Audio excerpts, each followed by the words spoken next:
नमस्कार दोस्तों। आज टाटा कॉफ़ी के क्वार्टर वन के नंबर्स आ चुके हैं दोस्तों। कैसे रहें टाटा कॉफ़ी के नंबर्स, इसके लिए सीधा लेके चलता हूँ मैं आपको क्वार्टर वन के रिजल्ट की तरफ। देखिए, सबसे पहले नंबर्स लैक में है दोस्तों, तो थोड़ा ध्यान दीजिएगा और एक सिर्फ नंबर्स के ऊपर चर्चा करेंगे दोस्तों।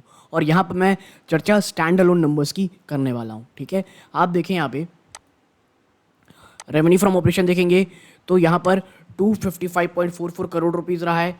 ठीक है, और जो पिछले क्वार्टर में 256.68 करोड़ था और एक साल पहले 232.16 करोड़ था। यानी रेवेन्यू फ्रॉम ऑपरेशन यानी जो मेन धंधे से इनका इनकम हुई है वो क्वार्टर ऑन क्वार्टर तो फ्लैट रही है, ईयर ऑन ईयर भी मैं कहूँगा फ्लैट ही है। कोई बहुत बड़ी उछाल आपको देखने नहीं मिली है।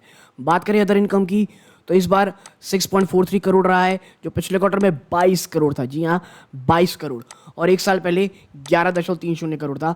तो अदर इनकम में बड़ी गिरावट है और जिसका सर टोटल इनकम में आपको देखने को मिलेगा। टोटल इनकम आई है 261.87 करोड़, जो पिछले क्वार्टर में 278.96 करोड़ थी और एक साल पहले 243.46 करोड़। तो year on year decently 10 to 15% के बीच के आप कहते हैं इंप्रूवमेंट है। ईयर ऑन ईयर आप क्वार्टर ऑन क्वार्टर माफ कीजिए कह सकते हैं कि गिरावट है नंबर्स में, बहुत ज़्यादा नहीं लेकिन हाँ नेगेटिव है, फ्लैट टू नेगेटिव नंबर्स पेश हुए हैं। ठीक है, अब थोड़ा नीचे चलते हैं और बात कर रहे थे भैया खर्चे कैसे रहे। कॉस्ट ऑफ मटेरियल देखेंगे 85.58 करोड़ रहे, जो पिछले क्वार्टर में 90.38 करोड़ थे और एक साल पहले 84.34 करोड़ थे।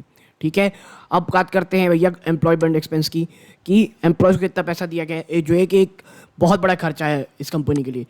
57.35 करोड़, जो पिछले क्वार्टर में 64.56 करोड़ था। यहाँ पर पैसे 10% से भी ज़्यादा बचे हैं कंपनी के, जो एक साल पहले 56.6 करोड़ थे। ऑलमोस्ट सेम है। इतनी महंगाई में भी कैसे एम्प्लॉयमेंट एक्सपेंस कम है, आई डोंट नो। ठीक है, अदर एक्सपेंसेस देखेंगे 60.87 करोड़, ऑलमोस्ट 61 करोड़ आप कह सकते हैं, जो पिछले क्वार्टर में 48.34 थे। यानी खर्चा बढ़ा, एक साल पहले 61.1 करोड़, यहाँ पे गिरावट है। और ये जो आप कह सकते हैं अदर एक्सपेंसेस हैं, इन्होंने टोटल एक्सपेंस को बढ़ा करके 227.03 करोड़ कर दिया। कितना? 227.03 करोड़, जो पिछले क्वार्टर में 245.85 करोड़ थे। ठीक है, यानी खर्चे आप देखेंगे तो आपको यहाँ पर गिरावट देखने को मिलेगी, लेकिन ये कोई बहुत ज़्यादा गिरावट नहीं है। एक साल पहले 207.37 करोड़ थे। यानी आप खर्चे देखेंगे तो कंपनी ने काफ़ी हद तक कम करने की कोशिश की है। और अब इसका असर हम देखेंगे कि प्रॉफिट बिफोर टैक्स में क्या रहा है। तो देखिए, इसका असर कंपनी का प्रॉफिट बिफोर टैक्स में आप देखेंगे तो रहा है 34.84 करोड़। कितना? 34.84 करोड़, जो पिछले क्वार्टर में 33.10 थे। तो आपके साथ स्लाइट इंप्रूवमेंट है और एक साल पहले 36.09 करोड़ थे। यानी आप देखेंगे तो ईयर ऑन ईयर बेस पे गिरावट आपको प्रॉफिट में देखने को मिलेगी और क्वार्टर ऑन क्वार्टर एक फ्लैट नंबर्स हैं दोस्तों। ठीक है, और इसका असर हम आखिर में देखेंगे total comprehensive income for the period कितनी आई है। तो ये आई है दोस्तों 26.68, जो पिछले क्वार्टर में 34.75 करोड़ थी। यानी टैक्स के बाद एक बड़ी गिरावट, और एक साल पहले 27.25 करोड़ थी। तो यहाँ से भी बड़ी गिरावट, यानी quarter on quarter year on year गिरावट है।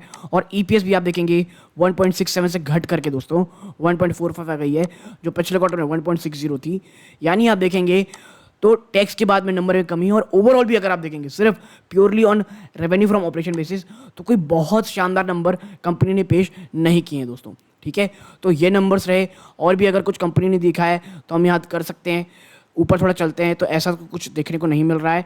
तो हाँ, नंबर्स अच्छे हैं, माफ़ कीजिएगा नंबर कैसे हैं ये तो अब शेयर प्राइस देख के समझ में आएगा। बट मुझे नंबर ना ही बहुत अच्छे लगते हैं ना बहुत ख़राब लगते हैं। ठीक है, तो ये इस वीडियो का अंत है। जय हिंद दोस्तों।